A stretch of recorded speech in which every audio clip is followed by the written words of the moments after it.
পণ্য বিক্রি করে, যেই ফান্ড তহবিল সংগ্রহ করে আমার মুসলমানের বিরুদ্ধে বুলেট ক্রয় করা হয়, ওই সমস্ত পণ্যগুলো যদি আমরা নিজেদের থেকে নিজের অবস্থান থেকে বয়কট করি তাহলে ওরা অর্থনৈতিক ভাবে পঙ্গু হয়ে যাবে। কথা ঠিক যাবে, আমার বলেন কথা ঠিক যাবে ঠিক।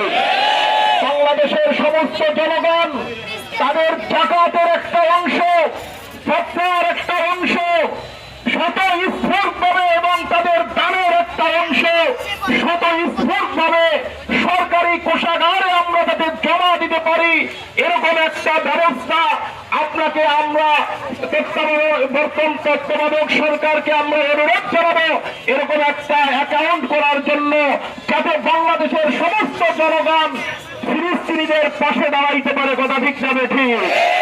আপনারা ইতিমধ্যে জানেন আল্লামা শাইখুল হাদিস রহমাতুল্লাহি আলাইহির বড় সাহেবজাদা আল্লামা মাহফুজুল হক সাহেব, আল্লামা মামুনুল হক সাহেব, আল্লামা ইনায়েতুল্লাহ আব্বাসী সাহেব প্রমুখ সমস্ত বড় বড় উলামা ইকরাম মিলে একটি সুন্দর ফান্ড তহবিল গঠন করেছেন, যার মাধ্যমে অনেকবার ফিলিস্তিনে আমরা অর্থ প্রদান করেছি।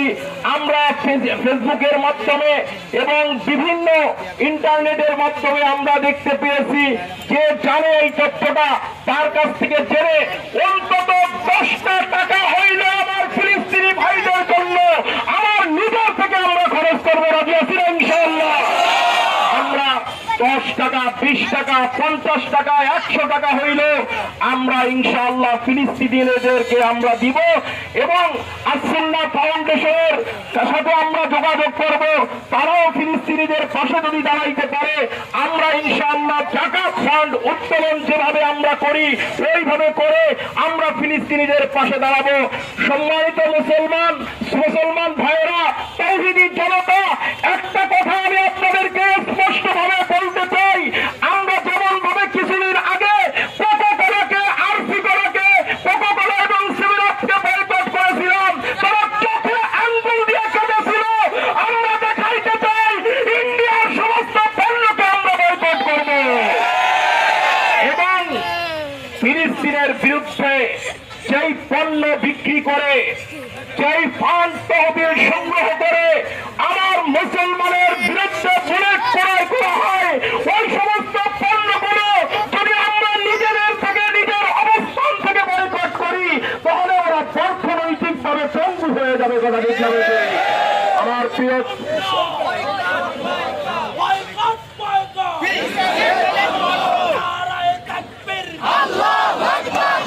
আমি শেষ কথা বলতে চাই, সর্ব অবস্থায় ফিলিস্তিনিদের জন্য দোয়া করব, তাদের বিদেহী রুহের আত্মার মাগফিরাত কামনার্থে আমরা ওই শহীদদের প্রতি সমবেদনা জানাবো। আমরা মসজিদে, মেম্বারে, ইফতার পার্টিতে, বিভিন্ন জায়গায় ফিলিস্তিনিদের জন্য আমরা দোয়া করব। আল্লাহ তাআলা আমাদের সবাইকে হেফাজত করুন, ফিলিস্তিনবাসীকে, গাজাবাসীকে হেফাজত করুন, ইন্ডিয়ার মুসলমানদেরকে হেফাজত করুন, দুনিয়ার সমস্ত মসজিদগুলোকে হেফাজত করুন। ওয়া মা আলাইনা ইল্লাল বালাগ, নাসরুম মিনাল্লাহি ওয়া ফাতহুন করিম।